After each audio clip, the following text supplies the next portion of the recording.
ألف لام ميم. ذلك الكتاب لا ريب فيه هدى للمتقين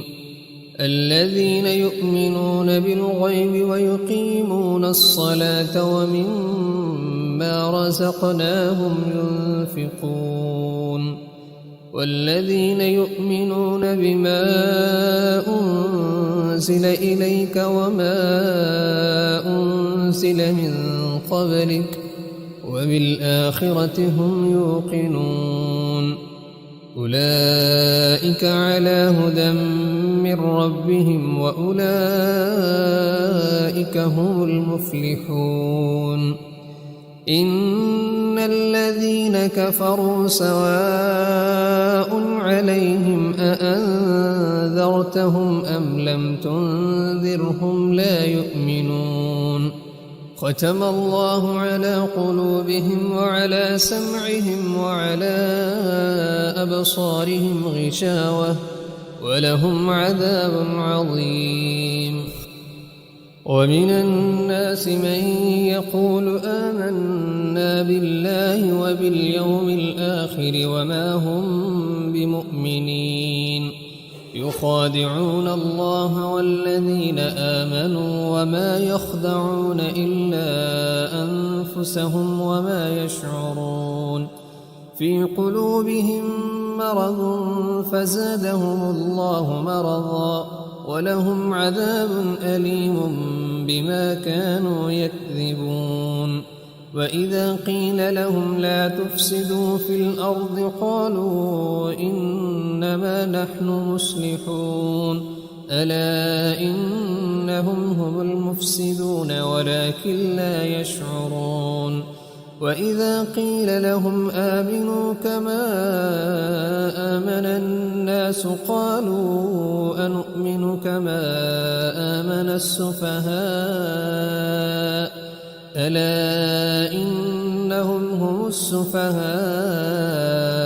ولكن لا يعلمون وإذا لقوا الذين آمنوا قالوا آمنا وإذا خلوا إلى شياطينهم قالوا إنا معكم إنما نحن مستهزئون الله يستهزئ بهم ويمدهم في طغيانهم يعمهون أولئك الذين اشتروا الضلالة بالهدى فما ربحت تجارتهم وما كانوا مهتدين مثلهم كمثل الذي استوقد نارا فلما أضاءت ما حوله ذهب الله بنورهم وتركهم في ظلمات لا يبصرون صم بكم عمي فهم لا يرجعون أو كصيب من السماء فيه ظلمات ورعد وبرق يجعلون أصابعهم في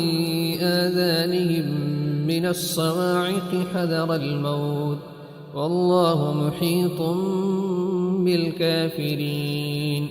يكاد البرق يخطف أبصارهم كلما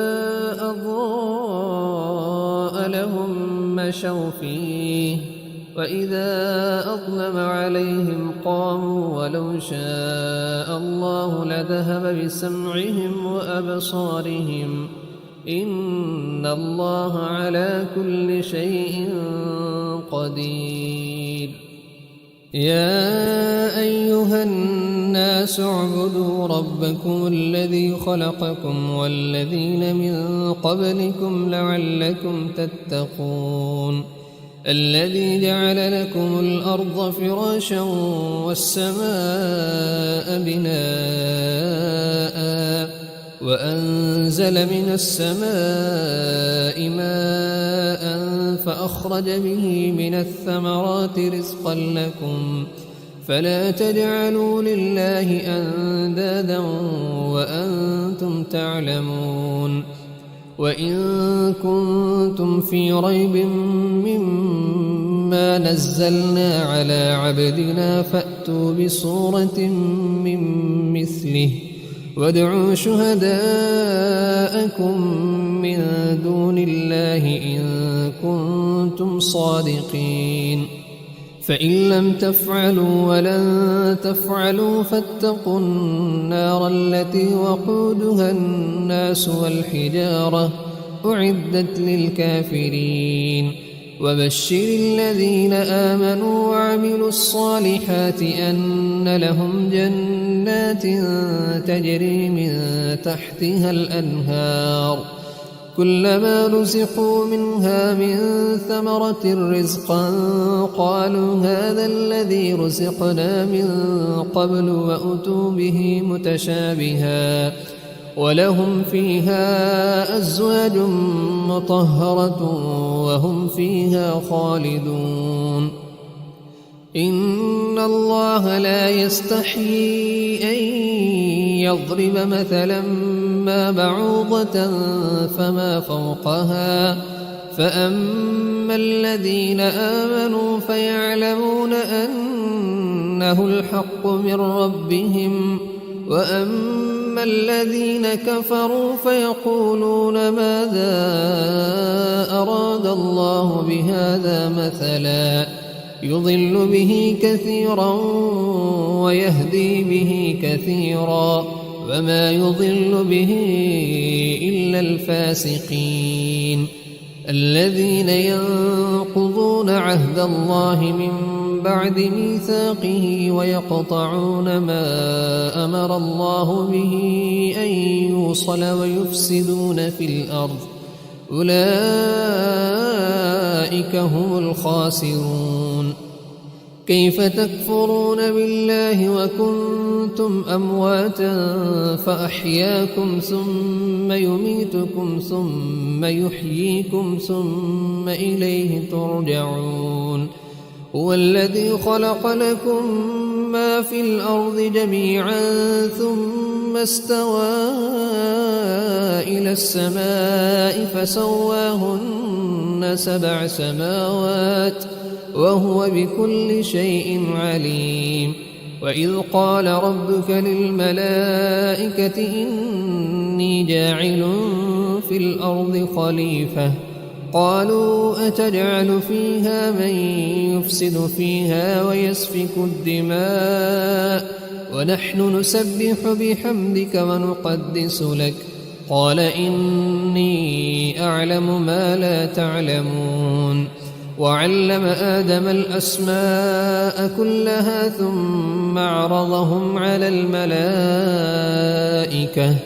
فقال أنبئوني بأسماء هؤلاء إن كنتم صادقين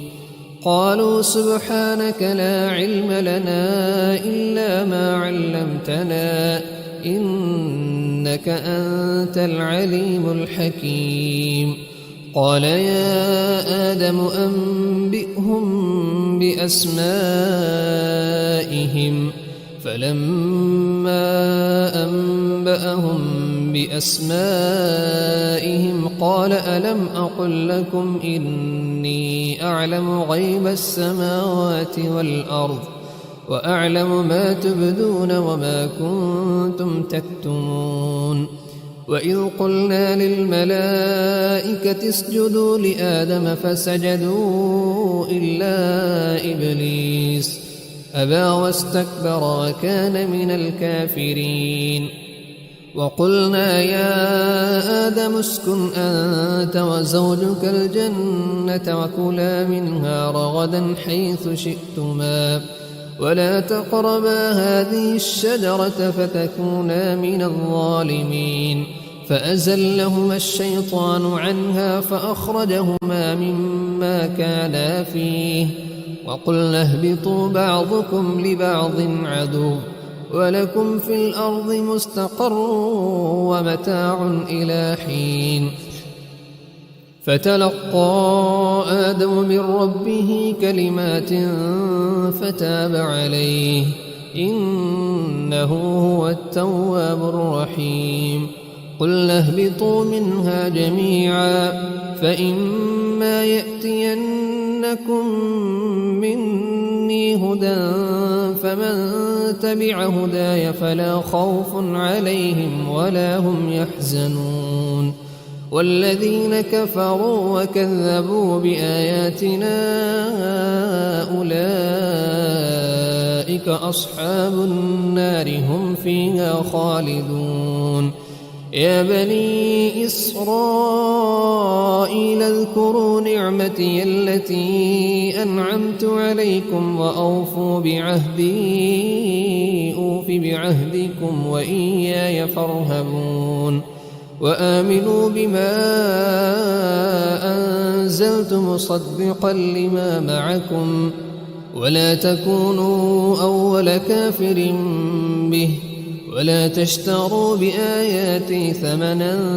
قليلا وإياي فاتقون ولا تلبسوا الحق بالباطل وتكتموا الحق وأنتم تعلمون وأقيموا الصلاة وآتوا الزكاة واركعوا مع الراكعين أتأمرون الناس بالبر وتنسون أنفسكم وأنتم تتلون الكتاب أفلا تعقلون واستعينوا بالصبر والصلاة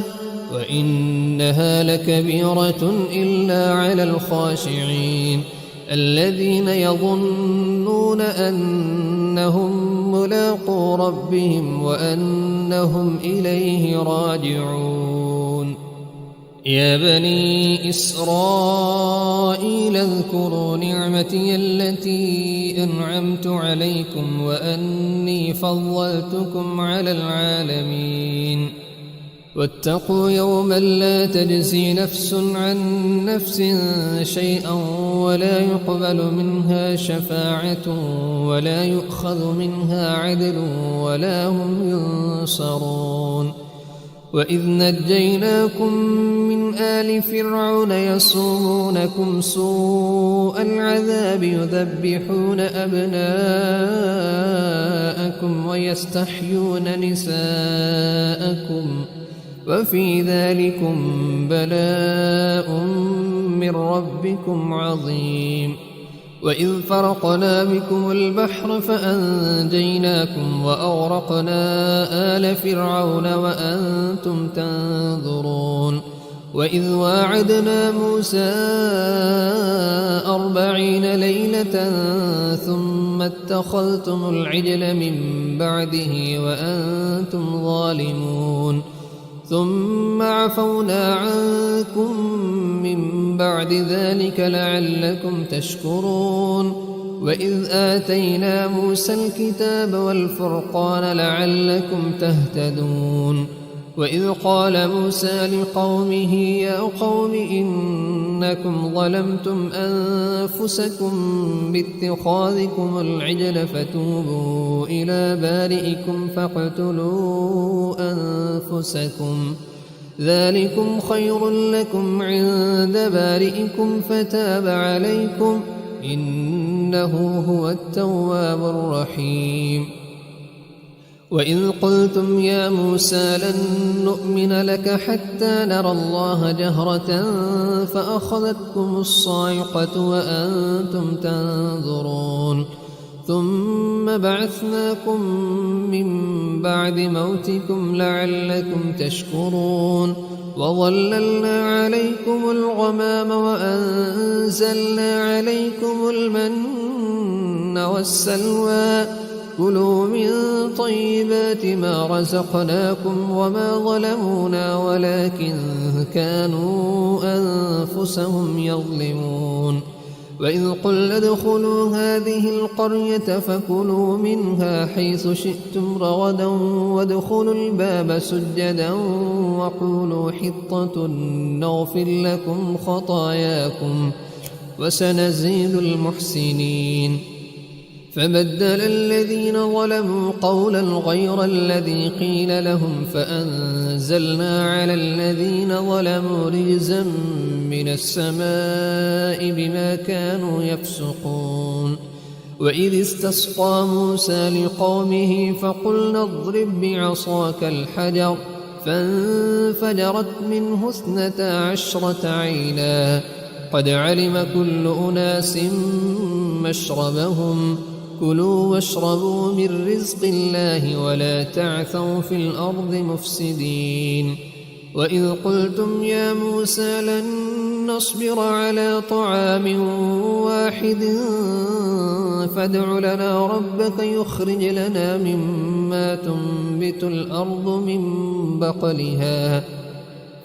لنا ربك يخرج لنا مما تنبت الأرض من بقلها وقثائها وفومها وعدسها وبصلها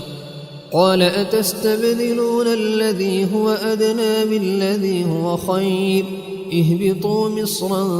فإن لكم ما سألتم وضربت عليهم الذلة والمسكنة وباءوا بغضب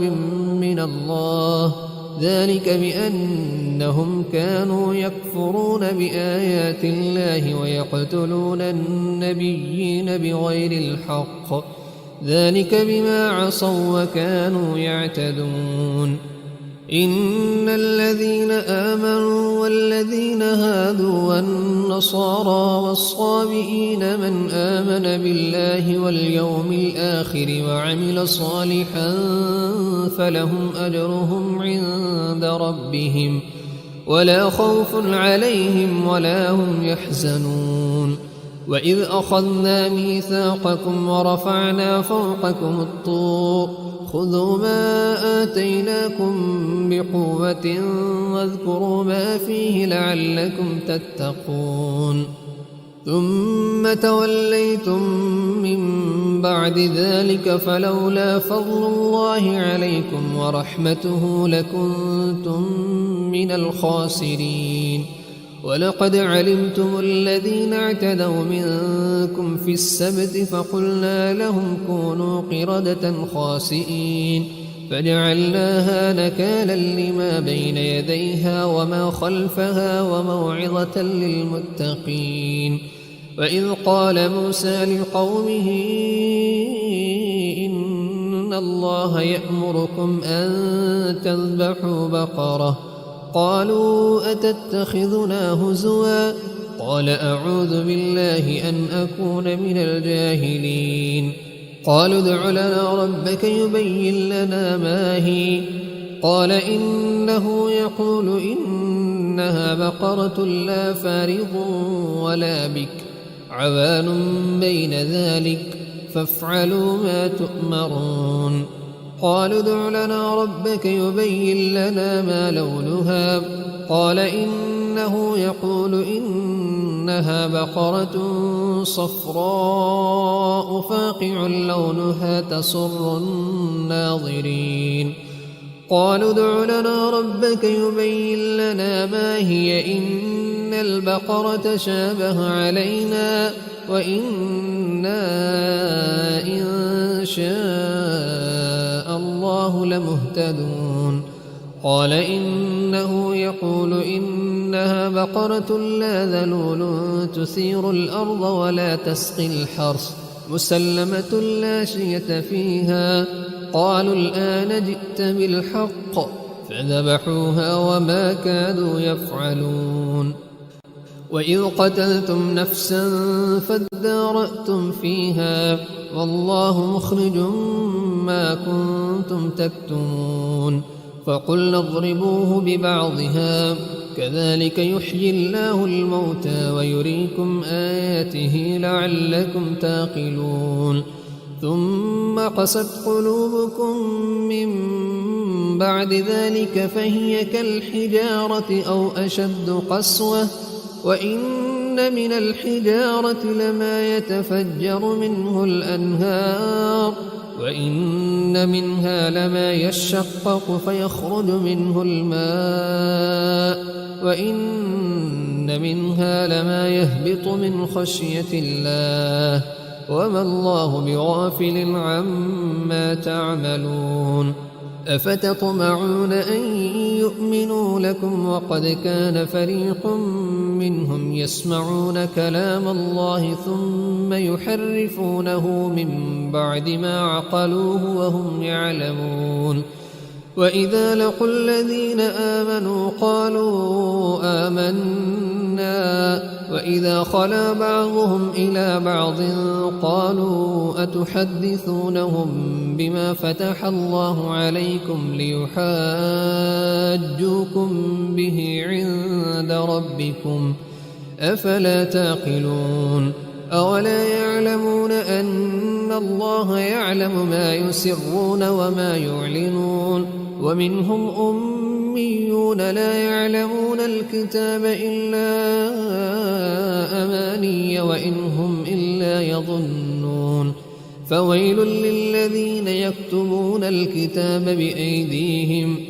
ثم يقولون هذا من عند الله ليشتروا به ثمنا قليلا فويل لهم مما كتبت أيديهم وويل لهم مما يكسبون وقالوا لن تمسنا النار إلا أياما معدودة قل أتخذتم عند الله عهدا فلن يخلف الله عهده أم تقولون على الله ما لا تعلمون بلى من كسب سيئة وأحاطت به خطيئته فأولئك أصحاب النار هم فيها خالدون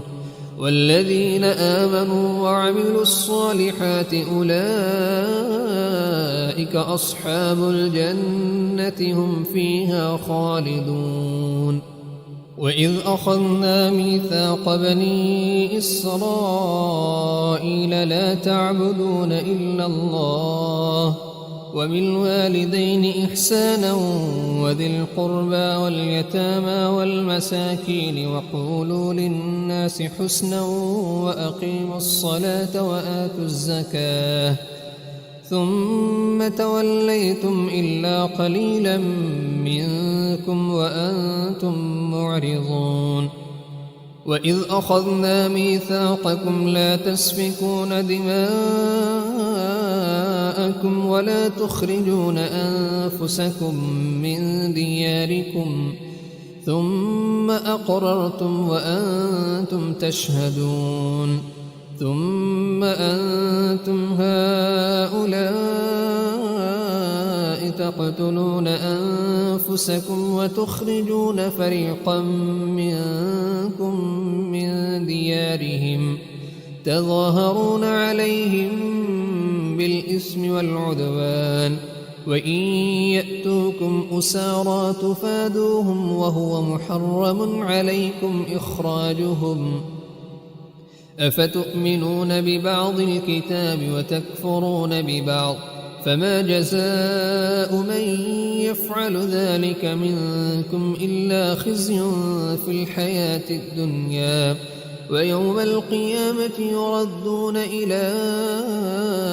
أشد العذاب وما الله بغافل عما تعملون أولئك الذين اشتروا الحياة الدنيا بالآخرة فلا يخفف عنهم العذاب ولا هم ينصرون ولقد آتينا موسى الكتاب وقفينا من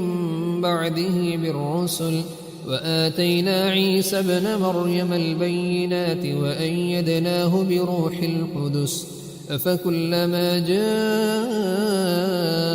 رسول بما لا تهوى أنفسكم استكبرتم ففريقا كذبتم وفريقا تقتلون وقالوا قلوبنا غلف بل لعنهم الله بكفرهم فقليلا ما يؤمنون ولما جاءهم كتاب من عند الله مصدق لما معهم وكانوا من قبل يستفتحون على الذين كفروا فلما جاءهم ما عرفوا كفروا به فلعنة الله على الكافرين. بئس ما اشتروا به أنفسهم أن يكفروا بما أنزل الله بغيا أن ينزل الله من فضله على من يشاء من عباده فباءوا بغضب على غضب وللكافرين عذاب مهين. وإذا قيل لهم آمنوا بما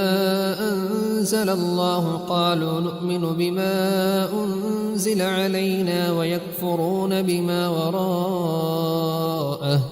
وهو الحق مصدقا لما معهم. قل فلم تقتلون أنبياء الله من قبل إن كنتم مؤمنين. ولقد جاءكم موسى بالبينات ثم اتخذتم العجل من بعده وأنتم ظالمون. وإذ أخذنا ميثاقكم ورفعنا فوقكم الطور خذوا ما آتيناكم بقوة واسمعوا قالوا سمعنا وعصينا وأشربوا في قلوبهم العجل بكفرهم. قل بئس ما يأمركم به إيمانكم إن كنتم مؤمنين. قل إن كانت لكم الدار الآخرة عند الله خالصة من دون الناس فتمنوا الموت إن كنتم صادقين ولن يتمنوه أبدا بما قدمت أيديهم والله عليم بالظالمين. ولتجدنهم أحرص الناس على حياة ومن الذين أشركوا يود أحدهم لو يعمر 1000 سنة وما هو بمزحزحه من العذاب أن يعمر والله بصير بما يعملون. قل من كان عدوا لجبريل فإنه نزله على قلبك بإذن الله مصدقا لما بين يديه وهدى وبشرى للمؤمنين. من كان عدوا لله وملائكته ورسله وجبريل وميكال فإن الله عدو للكافرين. ولقد أنزلنا إليك آيات بينات وما يكفر بها إلا الفاسقون. أو كلما عاهدوا عهدا نبذه فريق منهم بل أكثرهم لا يؤمنون. ولما جاءهم رسول من عند الله مصدق لما معهم نبذ فريق من الذين أوتوا كتاب الله وراء ظهورهم كأنهم لا يعلمون. واتبعوا ما تتلو الشياطين على ملك سليمان وما كفر سليمان ولكن الشياطين كفروا يعلمون الناس السحر وما أنزل على الملكين ببابل هاروت وماروت وما يعلمان من أحد حتى يقولا إنما نحن فتنة فلا تكفر فيتعلمون منهما ما يفرقون به بين المرء وزوجه وما هم بضارين به من أحد إلا بإذن الله ويتعلمون ما يضرهم ولا ينفعهم ولقد علموا لمن اشتراه ما له في الآخرة من خلاق ولبئس ما شروا به أنفسهم لو كانوا يعلمون. ولو أنهم آمنوا واتقوا لمثوبة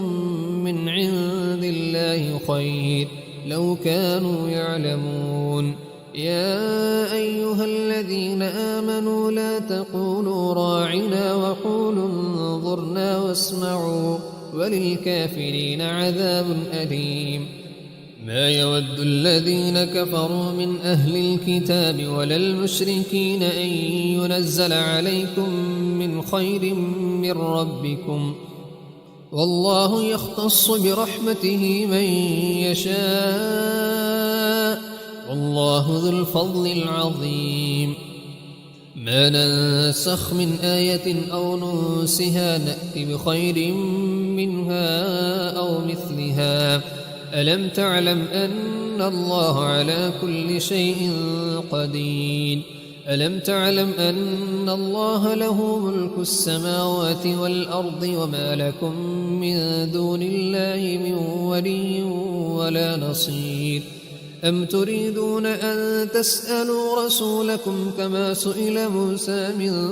قبل؟ ومن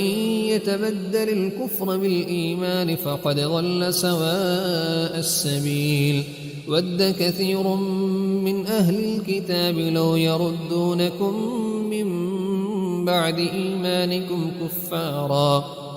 حسدا من عند أنفسهم من بعد ما تبين لهم الحق، فاعفوا واصفحوا حتى يأتي الله بأمره، إن الله على كل شيء قدير. وأقيموا الصلاة وآتوا الزكاة وما تقدموا لأنفسكم من خير تجدوه عند الله، إن الله بما تعملون بصير. وقالوا لن يدخل الجنة إلا من كان هودا أو نصارى، تلك أمانيهم، قل هاتوا برهانكم إن كنتم صادقين. بلى من أسلم وجهه لله وهو محسن فله أجره عند ربه ولا خوف عليهم ولا هم يحزنون. وقالت اليهود ليست النصارى على شيء، وقالت النصارى ليست اليهود على شيء وهم يتلون الكتاب، كذلك قال الذين لا يعلمون مثل قولهم، فالله يحكم بينهم يوم القيامة فيما كانوا فيه يختلفون. ومن أظلم ممن منع مساجد الله أن يذكر فيها اسمه وسعى في خرابها، أولئك ما كان لهم أن يدخلوها إلا خائفين، لهم في الدنيا خزي ولهم في الآخرة عذاب عظيم. ولله المشرق والمغرب، فأينما تولوا فثم وجه الله، إن الله واسع عليم. وقالوا اتخذ الله ولدا سبحانه، بل له ما في السماوات والأرض، كل له قانتون. بديع السماوات والأرض، وإذا قضى أمرا فإنما يقول له كن فيكون. وقال الذين لا يعلمون لولا يكلمنا الله أو تأتينا آية، كذلك قال الذين من قبلهم مثل قولهم، تشابهت قلوبهم، قد بينا الآيات لقوم يوقنون. إنا أرسلناك بالحق بشيرا ونذيرا، ولا تسأل عن أصحاب الجحيم. ولن ترضى عنك اليهود ولا النصارى حتى تتبع ملتهم، قل إن هدى الله هو الهدى، ولئن اتبعت أهواءهم بعد الذي جاءك من العلم ما لك من الله من ولي ولا نصير. الذين آتيناهم الكتاب يتلونه حق تلاوته، أولئك يؤمنون به، ومن يكفر به فأولئك هم الخاسرون. يا بني إسرائيل اذكروا نعمتي التي أنعمت عليكم وأني فضلتكم على العالمين واتقوا يوما لا تجزي نفس عن نفس شيئا ولا يقبل منها عدل ولا تنفعها شفاعة ولا هم ينصرون وإذ ابتلى إبراهيم ربه بكلمات فأتمهن قال إني جاعلك للناس إماما قال ومن ذريتي قال لا ينال عهد الظالمين وإذ جعلنا البيت مثابة للناس وأمنا واتخذوا من مقام إبراهيم مصلى وعهدنا إلى إبراهيم وإسماعيل أن طهرا بيتي للطائفين والعاكفين والركع السجود وإذ قال إبراهيم رب اجعل هذا بلدا آمنا وارزق أهله من الثمرات من آمن منهم بالله واليوم الآخر قال ومن كفر فأمتعه قليلا ثم أضطره إلى عذاب النار وبئس المصير وإذ يرفع إبراهيم القواعد من البيت وإسماعيل ربنا تقبل منا إنك أنت السميع العليم ربنا واجعلنا مسلمين لك ومن ذريتنا أمة مسلمة لك وأرنا مناسكنا وتب علينا إنك أنت التواب الرحيم ربنا وابعث فيهم رسولا منهم يتلو عليهم آياتك ويعلمهم الكتاب والحكمة ويزكيهم إنك أنت العزيز الحكيم ومن يرغب عن ملة إبراهيم إلا من سفه نفسه ولقد اصطفيناه في الدنيا وإنه في الآخرة لمن الصالحين إذ قال له ربه أسلم قال أسلمت لرب العالمين ووصى بها إبراهيم بنيه ويعقوب يا بني إن الله اصطفى لكم الدين فلا تموتن إلا وأنتم مسلمون أم كنتم شهداء إذ حضر يعقوب الموت إذ قال لبنيه ما تعبدون من بعدي قالوا نعبد إلهك وإله آبائك إبراهيم وإسماعيل وإسحاق إلها واحدا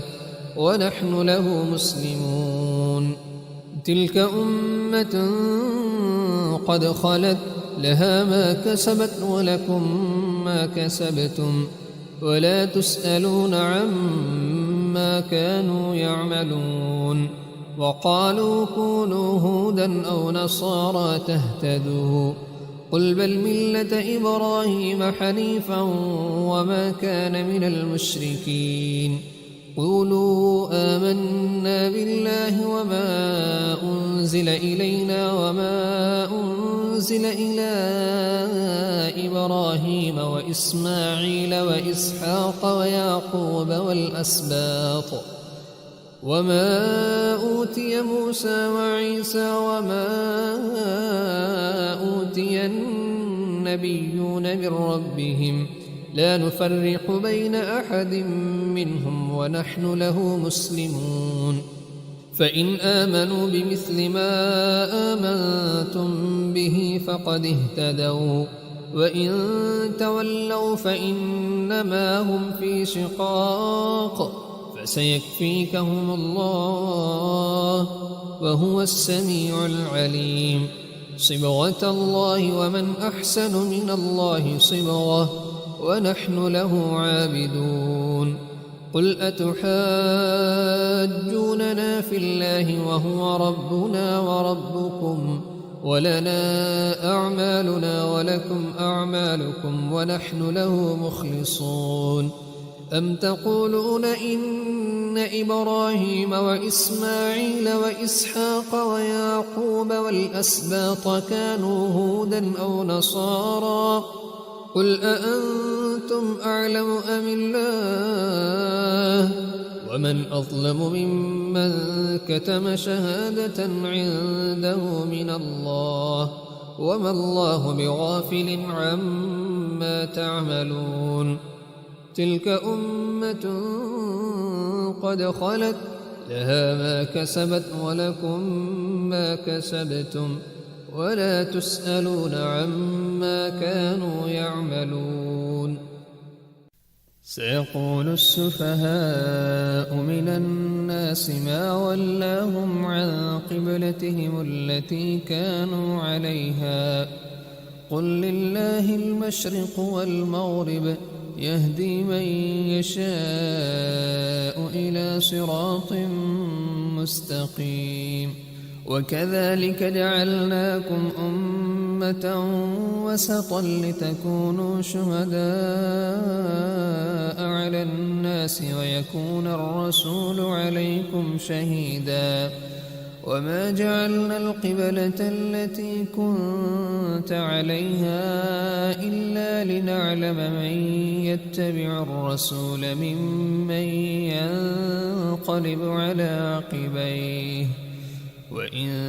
كانت لكبيرة إلا على الذين هدى الله وما كان الله ليضيع إيمانكم إن الله بالناس لرءوف رحيم قد نرى تقلب وجهك في السماء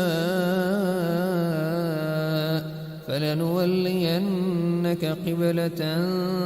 ترضاها فول وجهك شطر المسجد الحرام وحيث ما كنتم فولوا وجوهكم شطره وإن الذين أوتوا الكتاب ليعلمون أنه الحق من ربهم وما الله بغافل عما يعملون ولئن أتيت الذين أوتوا الكتاب بكل آية ما تبعوا قبلتك وما أنت بتابع قبلتهم وما بعضهم بتابع قبلة بعض ولئن اتبعت أهواءهم من بعد ما جاءك من العلم إنك إذا لمن الظالمين الذين آتيناهم الكتاب يعرفونه كما يعرفون أبناءهم وإن فريقا منهم ليكتمون الحق وهم يعلمون الحق من ربك فلا تكونن من الممترين ولكل وجهة هو موليها فاستبقوا الخيرات أينما تكونوا يأت بكم الله جميعا إن الله على كل شيء قدير ومن حيث خرجت فول وجهك شطر المسجد الحرام وإنه للحق من ربك وما الله بغافل عما تعملون ومن حيث خرجت فول وجهك شطر المسجد الحرام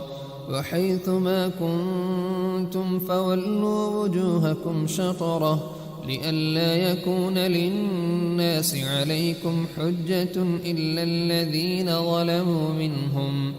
فلا تخشوهم واخشوني ولأتم نعمتي عليكم ولعلكم تهتدون كما أرسلنا فيكم رسولا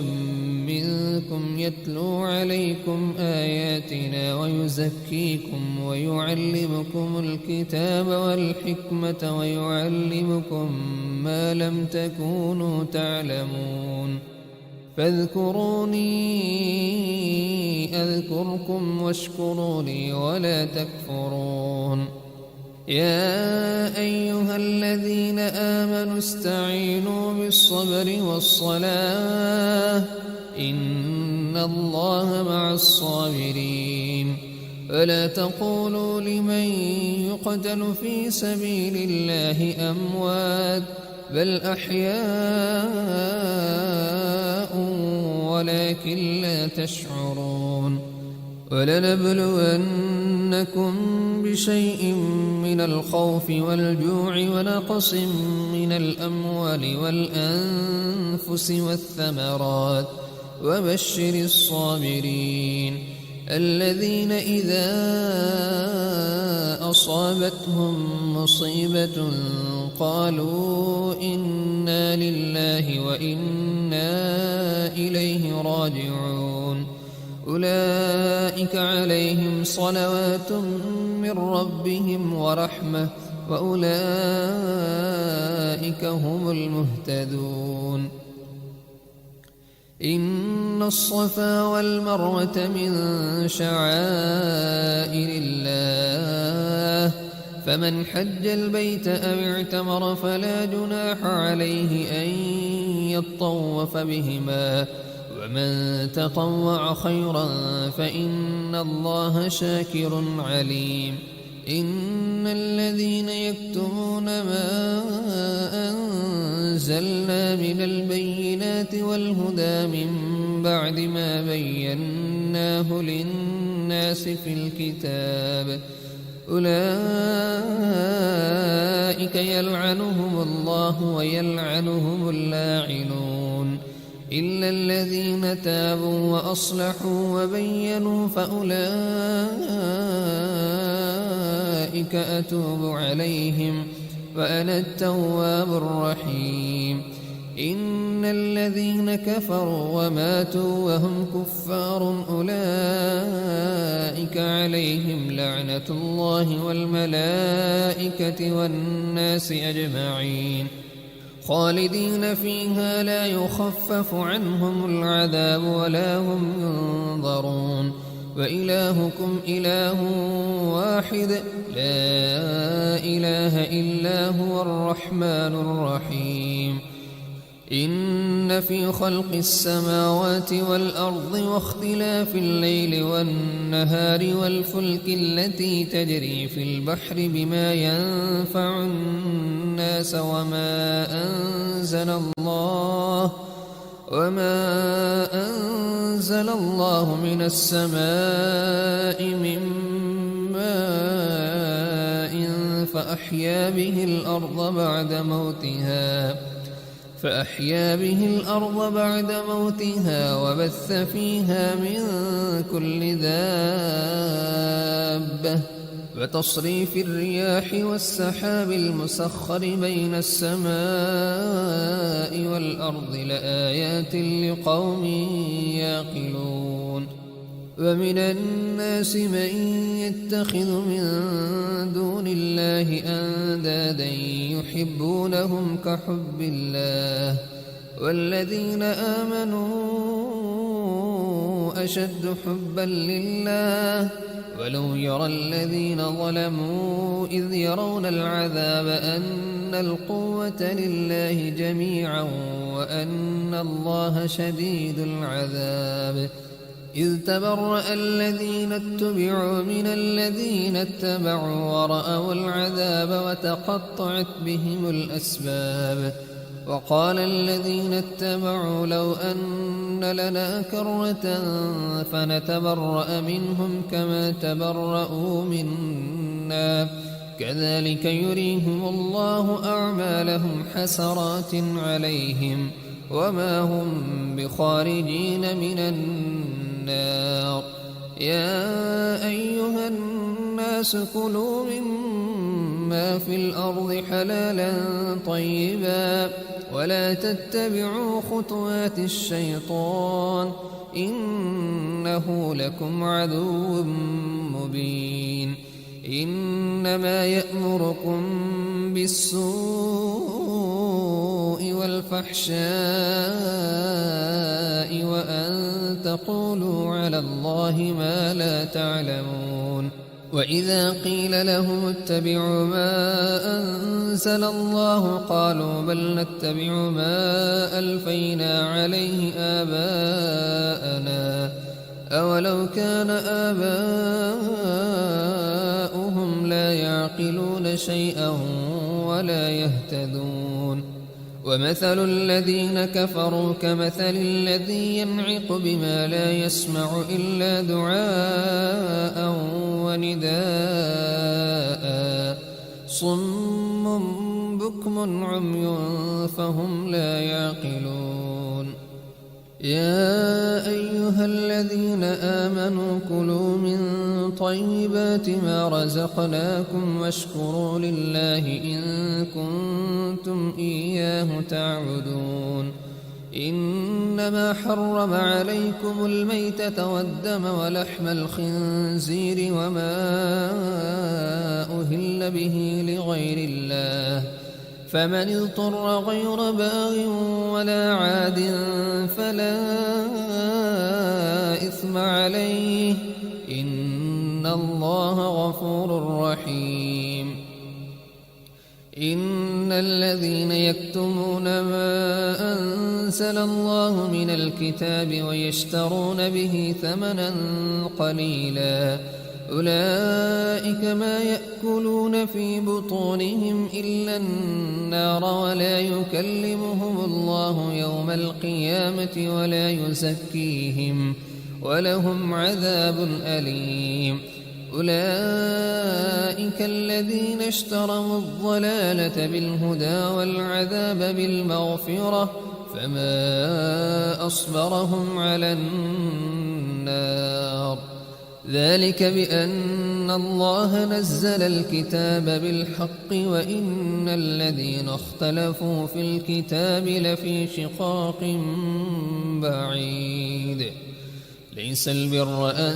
تولوا وجوهكم قبل المشرق والمغرب ولكن البر من آمن بالله واليوم الآخر والملائكة والكتاب والنبيين وآتى المال على حبه ذوي القربى واليتامى والمساكين وابن السبيل والسائلين وفي الرقاب وأقام الصلاة وآتى الزكاة والموفون بعهدهم إذا عاهدوا والصابرين في البأساء والضراء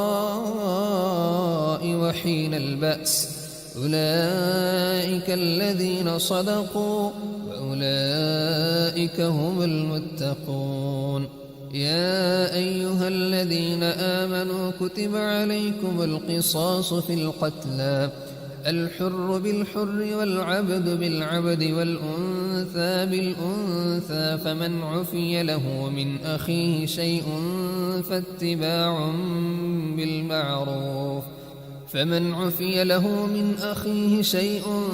فاتباع بالمعروف وأداء إليه بإحسان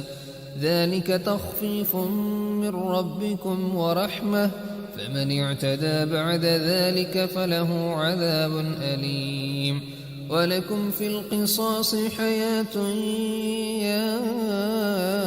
أولي الألباب لعلكم تتقون. كتب عليكم إذا حضر أحدكم الموت إن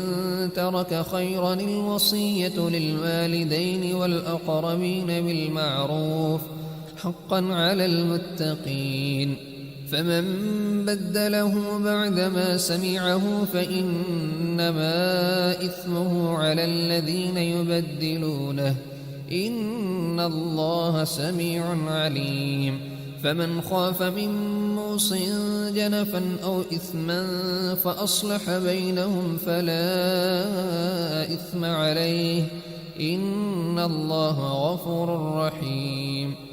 يا أيها الذين آمنوا كتب عليكم الصيام كما كتب على الذين من قبلكم لعلكم تتقون.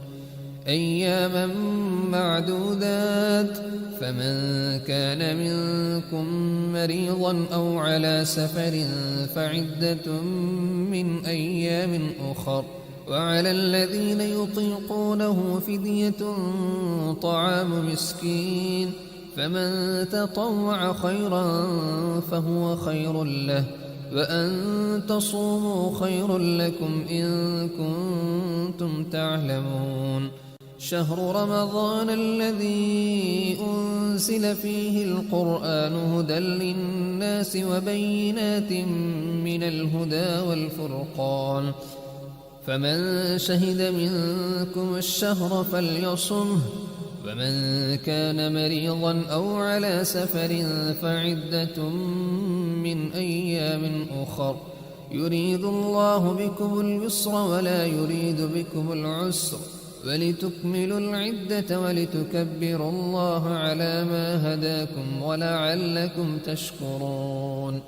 وإذا سألك عبادي عني فإني قريب أجيب دعوة الداع إذا دعان فليستجيبوا لي وليؤمنوا بي لعلهم يرشدون أحل لكم ليلة الصيام الرفث إلى نسائكم هن لباس لكم وأنتم لباس لهن علم الله أنكم كنتم تختانون أنفسكم فتاب عليكم وعفى عنكم فالآن باشروهن وابتغوا ما كتب الله لكم وكلوا واشربوا حتى يتبين لكم الخيط الأبيض من الخيط الأسود من الفجر ثم أتموا الصيام إلى الليل ولا تباشروهن وأنتم عاكفون في المساجد تلك حدود الله فلا تقربوها كذلك يبين الله آياته للناس لعلهم يتقون ولا تأكلوا أموالكم بينكم بالباطل وتدلوا بها إلى الحكام لتأكلوا فريقا من أموال الناس بالإثم وأنتم تعلمون يسألونك عن الأهلة قل هي مواقيت للناس والحج وليس البر بأن تأتوا البيوت من ظهورها ولكن البر من اتقى فأتوا البيوت من أبوابها واتقوا الله لعلكم تفلحون وقاتلوا في سبيل الله الذين يقاتلونكم ولا تعتدوا إن الله لا يحب المعتدين واقتلوهم حيث ثقفتموهم وأخرجوهم من حيث أخرجوكم والفتنة أشد من القتل ولا تقاتلوهم عند المسجد الحرام حتى يقاتلوكم فيه فإن قاتلوكم فاقتلوهم كذلك جزاء الكافرين فإن انتهوا فإن الله غفور رحيم وقاتلوهم حتى لا تكون فتنة ويكون الدين لله فإن انتهوا فلا عدوان إلا على الظالمين الشهر الحرام بالشهر الحرام والحرمات قصاص فمن اعتدى عليكم فاعتدوا عليه بمثل ما اعتدى عليكم واتقوا الله واعلموا أن الله مع المتقين وأنفقوا في سبيل الله ولا تلقوا بأيديكم إلى التهلكة وأحسنوا إن الله يحب المحسنين وأتموا الحج والعمرة لله فإن أحصرتم فما استيسر من الهدي ولا تحلقوا رؤوسكم حتى يبلغ الهدي محله فمن كان منكم مريضا أو به أذى من رأسه ففدية من صيام أو صدقة أو نسك فإذا أمنتم فمن تمتع بالعمرة إلى الحج فما استيسر من الهدي فمن لم يجد فصيام 3 أيام في الحج و7 إذا رجعتم تلك 10 كاملة ذلك لمن لم يكن أهله حاضر المسجد الحرام واتقوا الله واعلموا أن الله شديد العقاب. الحج أشهر معلومات فمن فرض فيهن الحج فلا رفث ولا فسوق ولا جدال في الحج وما تفعلوا من خير يعلمه الله وتزودوا فإن خير الزاد التقوى واتقون يا أولي الألباب. ليس عليكم جناح أن تبتغوا فضلا من ربكم فإذا أفضتم من عرفات فاذكروا الله عند المشعر الحرام واذكروه كما هداكم وإن كنتم من قبله لمن الضالين. ثم أفيضوا من حيث أفاض الناس واستغفروا الله إن الله غفور رحيم. فإذا قضيتم مناسككم فاذكروا الله كذكركم آباءكم أو أشد ذكرا. فمن الناس من يقول ربنا آتنا في الدنيا وما له في الآخرة من خلاق ومنهم من يقول ربنا آتنا في الدنيا حسنة وفي الآخرة حسنة وقنا عذاب النار. أولئك لهم نصيب مما كسبوا والله سريع الحساب. واذكروا الله في أيام معدودات فمن تعجل في يومين فلا إثم عليه ومن تأخر فلا إثم عليه لمن اتقى واتقوا الله واعلموا أنكم إليه تحشرون. ومن الناس من يعجبك قوله في الحياة الدنيا ويشهد الله على ما في قلبه وهو ألد الخصام وإذا تولى سعى في الأرض ليفسد فيها ويهلك الحرث والنسل والله لا يحب الفساد. وإذا قيل له اتق الله أخذته العزة بالإثم فحسبه جهنم ولبئس المهاد. ومن الناس من يشري نفسه ابتغاء مرضات الله والله رؤوف بالعباد. يا أيها الذين آمنوا ادخلوا في السلم كافة ولا تتبعوا خطوات الشيطان إنه لكم عدو مبين. فإن زللتم من بعد ما جاءتكم البينات فاعلموا أن الله عزيز حكيم. هل ينظرون إلا أن يأتيهم الله في ظلل من الغمام والملائكة وقضي الأمر وإلى الله ترجع الأمور. سل بني إسرائيل كم آتيناهم من آية بينة ومن يبدل نعمة الله من بعد ما جاءته فإن الله شديد العقاب. زين للذين كفروا الحياة الدنيا ويسخرون من الذين آمنوا والذين اتقوا فوقهم يوم القيامة والله يرزق من يشاء بغير حساب. كان الناس أمة واحدة فبعث الله النبيين مبشرين ومنذرين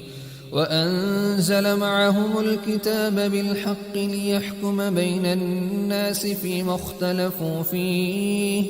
وما اختلف فيه إلا الذين أوتوه من بعد ما جاءتهم البينات بغيا بينهم فهدى الله الذين آمنوا لما اختلفوا فيه من الحق بإذنه والله يهدي من يشاء إلى صراط مستقيم. أم حسبتم أن تدخلوا الجنة ولما يأتكم مثل الذين خلوا من قبلكم مستهم البأساء والضراء وزلزلوا حتى يقول الرسول والذين آمنوا معه متى نصر الله ألا إن نصر الله قريب. يسألونك ماذا ينفقون قل ما أنفقتم من خير فللوالدين والأقربين واليتامى والمساكين وابن السبيل وما تفعلوا من خير فإن الله به عليم. كتب عليكم القتال وهو كره لكم وعسى أن تكرهوا شيئا وهو خير لكم وعسى أن تحبوا شيئا وهو شر لكم والله يعلم وأنتم لا تعلمون. يسألونك عن الشهر الحرام قتال فيه قل قتال فيه كبير وصد عن سبيل الله وكفر به والمسجد الحرام وإخراج أهله منه أكبر عند الله والفتنة أكبر من القتل ولا يزالون يقاتلونكم حتى يردوكم عن دينكم إن استطاعوا ومن يرتدد منكم عن دينه فيمت وهو كافر فأولئك حبطت أعمالهم في الدنيا والآخرة وأولئك أصحاب النار هم فيها خالدون. إن الذين آمنوا والذين هاجروا وجاهدوا في سبيل الله أولئك يرجون رحمة الله والله غفور رحيم. يسألونك عن الخمر والميسر قل فيهما إثم كبير ومنافع للناس وإثمهما أكبر من نفعهما ويسألونك ماذا ينفقون قل العفو كذلك يبين الله لكم الآيات لعلكم تتفكرون. في الدنيا والآخرة ويسألونك عن اليتامى قل إصلاح لهم خير وإن تخالطوهم فإخوانكم والله يعلم المفسد من المصلح ولو شاء الله لأعنتكم إن الله عزيز حكيم. ولا تنكحوا المشركات حتى يؤمنن ولأمة مؤمنة خير من مشركة ولو أعجبتكم ولا تنكحوا المشركين حتى يؤمنوا ولعبد مؤمن خير من مشرك ولو أعجبكم أولئك يدعون إلى النار والله يدعو إلى الجنة والمغفرة بإذنه ويبين آياته للناس لعلهم يتذكرون. ويسألونك عن المحيض قل هو أذى فاعتزلوا النساء في المحيض ولا تقربوهن حتى يطهرن فإذا تطهرن فأتوهن من حيث أمركم الله إن الله يحب التوابين ويحب المتطهرين. نساؤكم حرث لكم فأتوا حرثكم أنى شئتم وقدموا لأنفسكم واتقوا الله واعلموا أنكم ملاقوه وبشر المؤمنين. ولا تجعلوا الله عرضة لأيمانكم أن تبروا وتتقوا وتصلحوا بين الناس والله سميع عليم. لا يؤاخذكم الله باللغو في أيمانكم ولكن يؤاخذكم بما كسبت قلوبكم والله غفور حليم. للذين يؤلون من نسائهم تربص 4 أشهر فإن فاءوا فإن الله غفور رحيم. وإن عزموا الطلاق فإن الله سميع عليم. والمطلقات يتربصن بأنفسهن 3 قروء ولا يحل لهن أن يكتمن ما خلق الله في أرحامهن إن كن يؤمن بالله واليوم الآخر وبعولتهن أحق بردهن في ذلك إن أرادوا إصلاحا ولهن مثل الذي عليهن بالمعروف وللرجال عليهن درجة والله عزيز حكيم. الطلاق 2 مرتان فإمساك بمعروف أو تسريح بإحسان ولا يحل لكم أن تأخذوا مما آتيتموهن شيئا إلا أن يخافا ألا يقيما حدود الله فإن خفتم ألا يقيما حدود الله فلا جناح عليهما فيما افتدت به تلك حدود الله فلا تعتدوها ومن يتعد حدود الله فأولئك هم الظالمون. فإن طلقها فلا تحل له من بعد حتى تنكح زوجا غيره فإن طلقها فلا جناح عليهما أن يتراجعا إن ظنا أن يقيما حدود الله وتلك حدود الله يبينها لقوم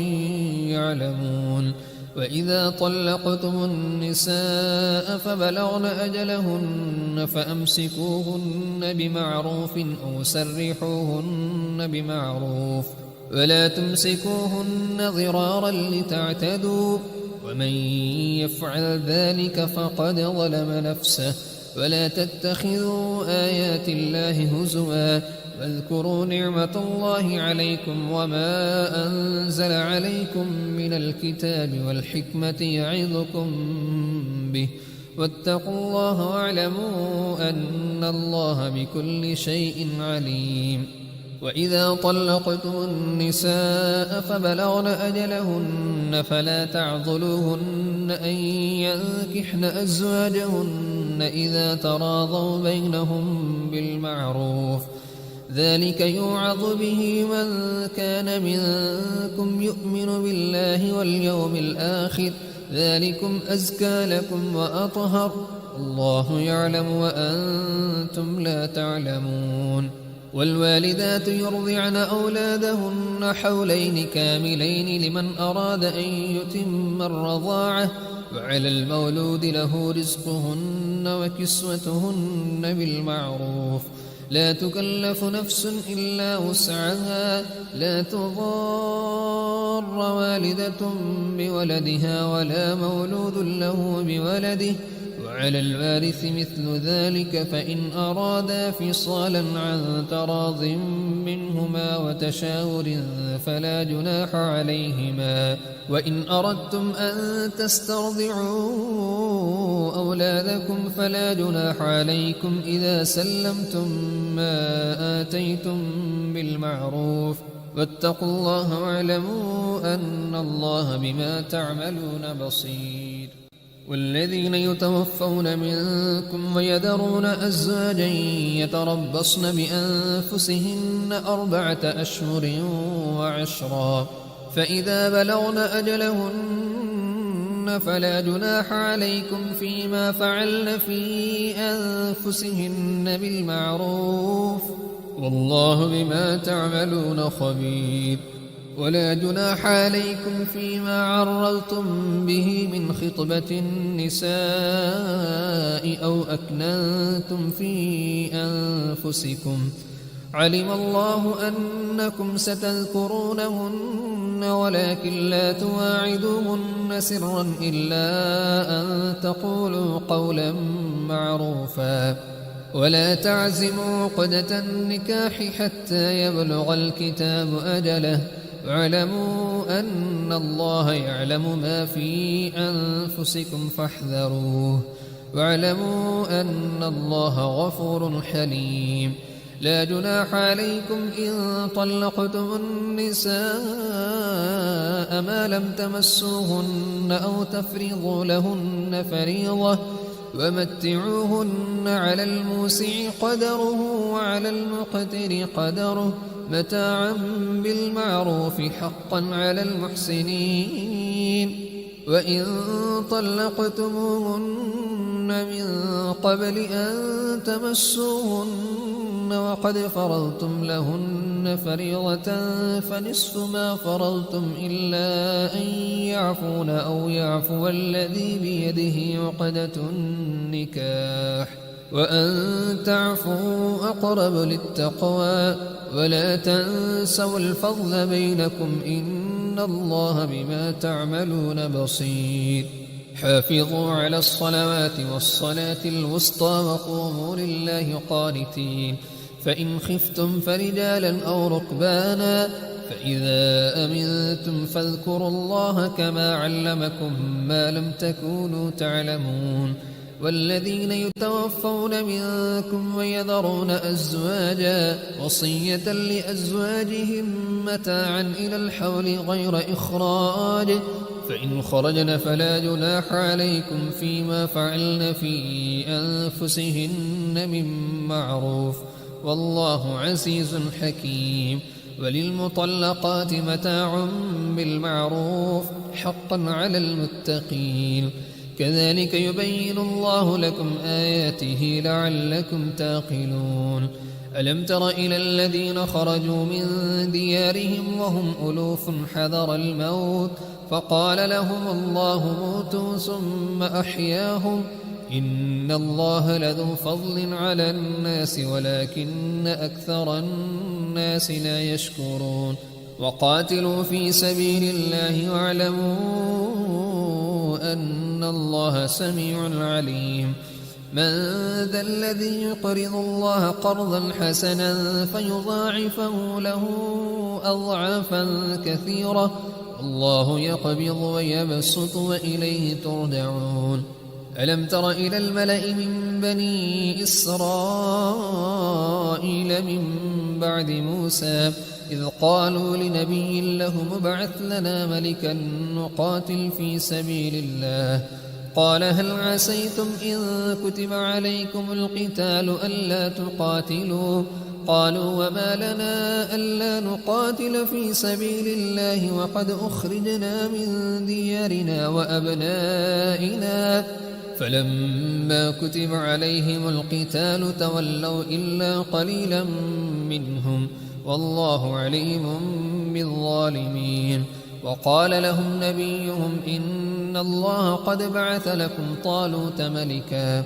قالوا أنى يكون له الملك علينا ونحن أحق بالملك منه ولم يؤت سعة من المال قال إن الله اصطفاه عليكم وزاده بسطة في العلم والجسم والله يؤتي ملكه من يشاء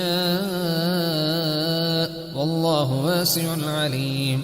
وقال لهم نبيهم إن آية ملكه أن يأتيكم التابوت فيه سكينة من ربكم وبقية مما ترك آل موسى وآل هارون تحمله الملائكة إن في ذلك لآية لكم إن كنتم مؤمنين فلما فصل طالوت بالجنود قال إن الله مبتليكم بنهر فمن شرب منه فليس مني ومن لم يطعمه فإنه مني إلا من اغترف غرفة بيده فشربوا منه إلا قليلا منهم فلما جاوزه هو والذين آمنوا معه قالوا لا طاقة لنا اليوم بجالوت وجنوده. قال الذين يظنون أنهم ملاقوا الله كم من فئة قليلة غلبت فئة كثيرة بإذن الله والله مع الصابرين.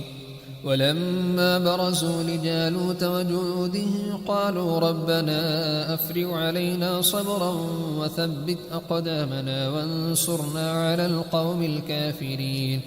فهزموهم بإذن الله. وقتل داود جالوت وآتاه الله الملك والحكمة وعلمه مما يشاء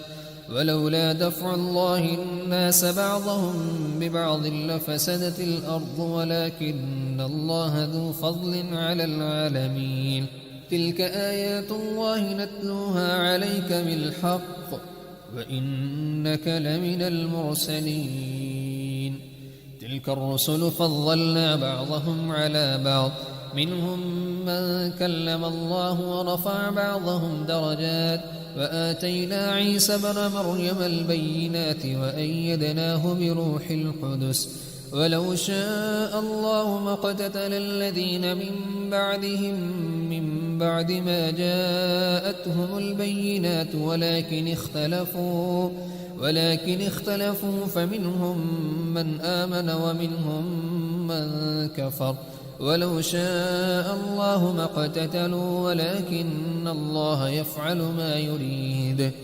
يا أيها الذين آمنوا أنفقوا مما رزقناكم من قبل أن يأتي يوم لا بيع فيه ولا خلة ولا شفاعة والكافرون هم الظالمون. الله لا إله إلا هو الحي القيوم لا تأخذه سنة ولا نوم له ما في السماوات وما في الأرض. من ذا الذي يشفع عنده إلا بإذنه يعلم ما بين أيديهم وما خلفهم ولا يحيطون بشيء من علمه إلا بما شاء وسع كرسيه السماوات والأرض ولا يؤوده حفظهما وهو العلي العظيم. لا إكراه في الدين قد تبين الرشد من الغي. فمن يكفر بالطاغوت ويؤمن بالله فقد استمسك بالعروة الوثقى لا انفصام لها والله سميع عليم. الله ولي الذين آمنوا يخرجهم من الظلمات إلى النور والذين كفروا أولياؤهم الطاغوت يخرجونهم من النور إلى الظلمات أولئك أصحاب النار هم فيها خالدون. ألم تر إلى الذي حاج إبراهيم في ربه أن آتاه الله الملك إذ قال إبراهيم ربي الذي يحيي ويميت قال أنا أحيي وأميت. قال إبراهيم فإن الله يأتي بالشمس من المشرق فأت بها من المغرب فبهت الذي كفر والله لا يهدي القوم الظالمين. أو كالذي مر على قرية وهي خاوية على عروشها قال أنى يحيي هذه الله بعد موتها فأماته الله 100 عام ثم بعثه قال كم لبثت قال لبثت يوما أو بعض يوم قال بل لبثت 100 عام فانظر إلى طعامك وشرابك لم يتسنه وانظر إلى حمارك ولنجعلك آية للناس وانظر إلى العظام كيف ننشزها ثم نكسوها لحما فلما تبين له قال أعلم أن الله على كل شيء قدير. وإذ قال إبراهيم رب أرني كيف تحيي الموتى قال أولم تؤمن قال بلى ولكن ليطمئن قلبي قال فخذ 4 من الطير فصرهن إليك ثم اجعل على كل جبل منهن جزءا ثم ادعهن يأتينك سعيا واعلم أن الله عزيز حكيم مثل الذين ينفقون أموالهم في سبيل الله كمثل حبة أنبتت 7 سنابل في كل سنبلة 100 حبة والله يضاعف لمن يشاء والله واسع عليم الذين ينفقون أموالهم في سبيل الله ثم لا يتبعون ما أنفقوا منا ولا أذى لهم أجرهم عند ربهم ولا خوف عليهم ولا هم يحزنون قول معروف ومغفرة خير من صدقة يتبعها أذى والله غني حليم يا أيها الذين آمنوا لا تبطلوا صدقاتكم بالمن والأذى كالذي ينفق ماله رئاء الناس ولا يؤمن بالله واليوم الآخر فمثله كمثل صفوان عليه تراب فأصابه وابل فتركه صلدا لا يقدرون على شيء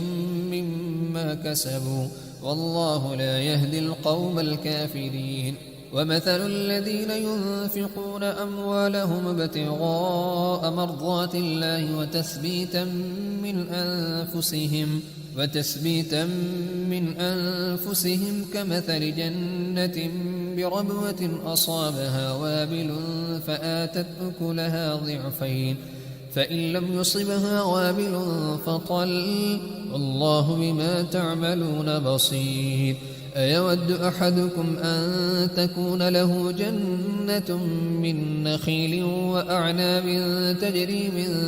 تحتها الأنهار له فيها من كل الثمرات وأصابه الكبر وله ذرية ضعفاء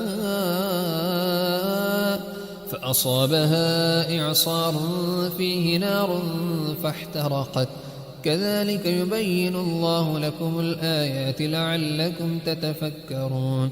يا أيها الذين آمنوا أنفقوا من طيبات ما كسبتم ومما أخرجنا لكم من الأرض ولا تيمموا الخبيث منه تنفقون ولستم بآخذيه إلا أن تغمضوا فيه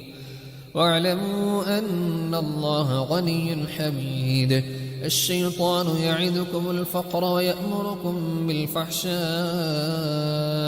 والله يعدكم مغفرة منه وفضلا والله واسع عليم يؤتي الحكمة من يشاء ومن يؤت الحكمة فقد أوتي خيرا كثيرا وما يذكر إلا أولو الألباب وما أنفقتم من نفقة أو نذرتم من نذر فإن الله يعلمه وما للظالمين من أنصار إن تبدوا الصدقات فنعما هي وإن تخفوها وتؤتوها الفقراء فهو خير لكم فيكفر عنكم من سيئاتكم والله بما تعملون خبير ليس عليك هداهم ولكن الله يهدي من يشاء وما تنفقوا من خير فلأنفسكم وما تنفقون إلا ابتغاء وجه الله وما تنفقوا من خير يوفى إليكم وأنتم لا تظلمون للفقراء الذين أحصروا في سبيل الله لا يستطيعون ضربا في الأرض يحسبهم الجاهل أغنياء من التعفف تعرفهم بسيماهم لا يسألون الناس إلحافا وما تنفقوا من خير فإن الله به عليم الذين ينفقون أموالهم بالليل والنهار سرا وعلانية فلهم أجرهم عند ربهم ولا خوف عليهم ولا هم يحزنون الذين يأكلون الربا لا يقومون إلا كما يقوم الذي يتخبطه الشيطان من المس ذلك بأنهم قالوا إنما البيع مثل الربا وأحل الله البيع وحرم الربا فمن جاءه موعظة من ربه فانتهى فله ما سلف وأمره إلى الله ومن عاد فأولئك أصحاب النار هم فيها خالدون يمحق الله الربا ويربي الصدقات والله لا يحب كل كفار أثيم إن الذين آمنوا وعملوا الصالحات وأقاموا الصلاة وآتوا الزكاة لهم أجرهم عند ربهم ولا خوف عليهم ولا هم يحزنون يا أيها الذين آمنوا اتقوا الله وذروا ما بقي من الربا إن كنتم مؤمنين فإن لم تفعلوا فأذنوا بحرب من الله ورسوله وإن تبتم فلكم رؤوس أموالكم لا تظلمون ولا تظلمون وإن كان ذو عسرة فنظرة إلى ميسرة وأن تصدقوا خير لكم إن كنتم تعلمون واتقوا يوما ترجعون فيه إلى الله ثم توفى كل نفس ما كسبت وهم لا يظلمون يا أيها الذين آمنوا إذا تداينتم بدين إلى أجل مسمى فاكتبوه وليكتب بينكم كاتب بالعدل ولا يأب كاتب أن يكتب كما علمه الله فليكتب وليملل الذي عليه الحق وليتق الله ربه ولا يبخس منه شيئا فإن كان الذي عليه الحق سفيها أو ضعيفا أو لا يستطيع أن يمله فليملل وليه بالعدل واستشهدوا شهيدين من رجالكم فإن لم يكونا رجلين فرجل وامرأتان ممن ترضون من الشهداء أن تضل إحداهما فتذكر إحداهما الأخرى ولا يأبى الشهداء إذا ما دعوا ولا تسأموا أن تكتبوه صغيرا أو كبيرا إلى أجله ذلكم أقسط عند الله وأقوم للشهادة وأدنى ألا ترتابوا إلا أن تكون تجارة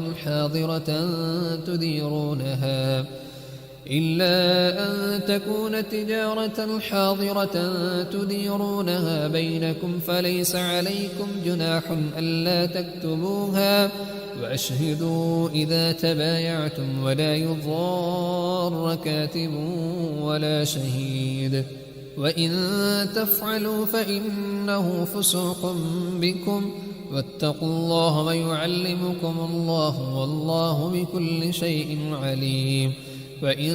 كنتم على سفر ولم تجدوا كاتبا فرهان مقبوضة فإن أمن بعضكم بعضا فليؤد الذي اؤتمن أمانته وليتق الله ربه ولا تكتم الشهادة ومن يكتمها فإنه آثم قلبه والله بما تعملون عليم لله ما في السماوات وما في الأرض وإن تبدوا ما في أنفسكم أو تخفوه يحاسبكم به الله فيغفر لمن يشاء ويعذب من يشاء والله على كل شيء قدير آمن الرسول بما أنزل إليه من ربه والمؤمنون كل آمن بالله وملائكته وكتبه ورسله لا نفرق بين أحد من رسله وقالوا سمعنا وأطعنا غفرانك ربنا وإليك المصير. لا يكلف الله نفسا إلا وسعها لها ما كسبت وعليها ما اكتسبت ربنا لا تؤاخذنا إن نسينا أو أخطأنا ربنا ولا تحمل علينا إصرا كما حملته على الذين من قبلنا ربنا ولا تحملنا ما لا طاقة لنا به واعف عنا واغفر لنا وارحمنا أنت مولانا فانصرنا على القوم الكافرين.